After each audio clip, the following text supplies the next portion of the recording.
زه خو دا خبرې چاته نه کوم خو نن پکې راله زه د هر دکان نه سودا نه کومه زه د هر میډیکل سټور نه دوی نه اخلمه چې زما خبرې واوري هغو ته به پته ولګي چې دا عبدالمالک دی چې زمونږ دکان ته راځي زه چې د چا دکان ته ورشم ما ته لاس توتکي وایي معاف مې کا ولې زه سوالګر یم ولې زه د دې معاشرې فرد نه یم ولې په دې معاشره کې ما ته د ژوند کولو حق نشته څه وجه ده څه ګناه مې کړې ده ولې زه دهشتګرد یم ولې ما د چا نه حکومت په زور اخیستی دی ما کوم جرم کړی او کومه ګناه مې کړې ده څوک شته په دې مجمع کې چې زما د سوال جواب راکړي څوک شته په دې مجمع کې چې زما د سوال جواب راکړي ولې زه به ټول عمر سوال کوم ولې زه سوالګر یم ولې دا زما پیشه ده چې ته ما ته لاس پورته کړې چې معاف مې کا هلکه زه خو سودا اخیستوله راغلی یم زه خو دوایي اخیستوله راغلی یم الحمدلله زه چې څه شم کولی دې ناستو مجمع کې یو کس هم نشي کولی څوک شته چې دا دواړه لاسونه راموټی کړي او هغه پیډیکل وکړي څوک شته چې دا دواړه لاسونه راموټی کړي او هغه په خوراک وکړي څوک شته چې دا دواړه لاسونه راموټی کړي او هغه په چې کوم دی د خپل ځان حفاظت وکړي څوک شته داسې یقینا چې نشته زما په شان کاري څوک هم نشي کولی زه چې څه کوم دا هېڅوک هم نشي کولی الحمدلله په یو میدان کې هم د چا نه شاته نه یم پاتې شوی د کیل په میدان کې به هم تاسو ګورئ د خصوصي ملګرو کیل به تاسو ګورئ چې هغوی په کومه طریقه باندې کیل کوي د تعلیم په میدان کې الحمدلله تاسو ته مثالونه پیش کوم او د ټولو نه مخکې درته زه ولاړ مثال یم د پېښور یونیورسټۍ نه مې ریګولر ماسټر کړی دی او د ماسټره پورې ما نه هیلپر کېنولی او نه مې ټیم اخیستی دی د ټولو نه مخکې به د 3 ډسمبر حوالې سره خبره وکړو ځکه چې دا د خصوصي افرادو عالمي ورځ ده په دې ورځې مقصد څه دی مقصد یې دا دی چې په عوامو کې آګاهي پیدا شي په خواصو کې آګاهي پیدا شي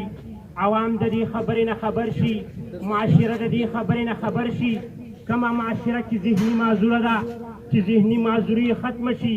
کم خلک چې په بله طریقه باندې ایبل دی ډفرنټ ایبل دی چې د هغو هغه ایبیلیټي راښکاره شي د هغو هغه صلاحیتونه راښکاره شي د دې مقصد دپاره چې شعور پیدا شي په عوامو کې چې د معذوره خلکو سره د خصوصي خلکو سره څنګه سلوک پکار دی زموږ معاشره خو یقیني معذوره ده ځکه چې زه په 24 ګنټې ژوند کې د 100 نه زیات واقعات داسې ګورم چې هغه ما ته دا ښکاره کوي چې زموږ معاشره معذوره ده په ګاډي کې د ټولو نه مخکې به زه د خپل کور نه آغاز وکړم په کور کې موږ ته هم د نفرت په سترګه کتل کېږي په کور کې موږ ته د ګناهګار په سترګه کتل کېږي په معاشره کې موږ ته د ګناهګار په سترګه کتل کېږي په معاشره کې موږ ته د نفرت په سترګه کتل کېږي والله زه د هر دکان نه سودا نه کوم اوس زه خو دا خبرې چاته نه کوم خو نن پکې راله زه د هر دکان نه سودا نه کوم زه د هر میډیکل سټور نه دوی نه اخلم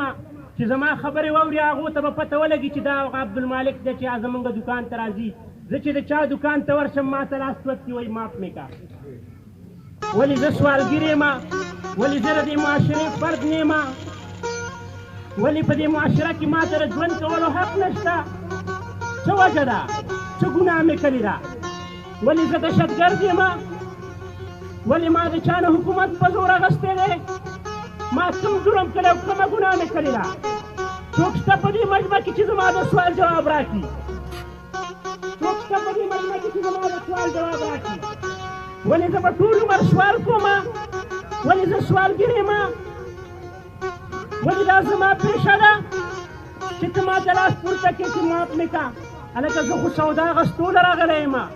زه خو دوایي اخیستوله راغلی یم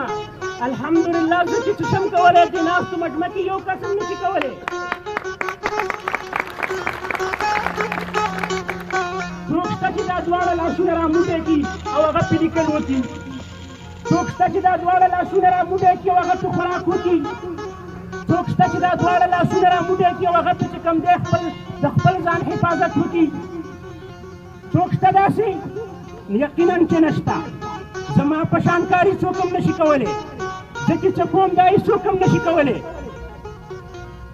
الحمدلله په یو میدان کې هم د چا نه شاته نه یم پاتې شوی. د کیل په میدان کې به هم تاسو ګورئ، د خصوصي ملګرو کیل به تاسو ګورئ چې هغوی په کومه طریقه باندې کیل کوي.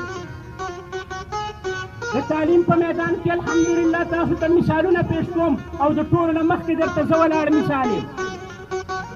د پېښور یونیورسټۍ نه مې ریګولر ماسټر کلی دی او د ماسټره پورې ما نه هیلپر کېنولی او نه مې ټیم اخیستی دی،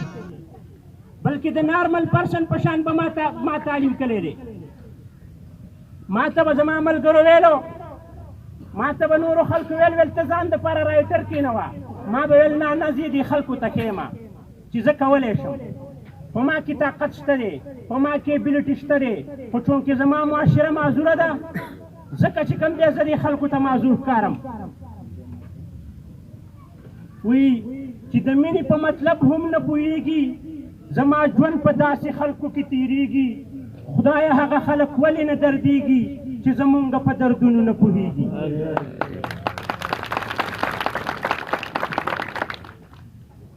ګیلې ډېرې دي، کیسې ډېرې دي،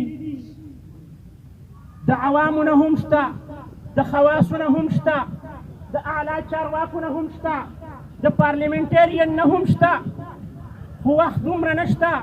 چې زه دا ټولې قیسې او ګیلې ستاسو مخې ته کېږدمه. بس ډېرې ګیلې مې درته وکړې، اخر غواړم چې ستاسو په دې مخ باندې بېرته خندا وینم او ستاسو په دې مخ باندې په خپله خندا راوستل غواړم د یو مزاحیه شعر باندې چې وایي که د کدو ګل نه وي یاره د ټینډۍ خو راوړه، که د کدو ګل نه وي یاره د ټینډۍ خو راوړه، زما ګلونه ډېر خوښېږي یو ګېډۍ خو راوړه، او دا ستا کوڅې ته وږی درشم وږی بېرته راشم، که دیدن نه وي نو خدای دې غرقه که ډوډۍ خو راوړه.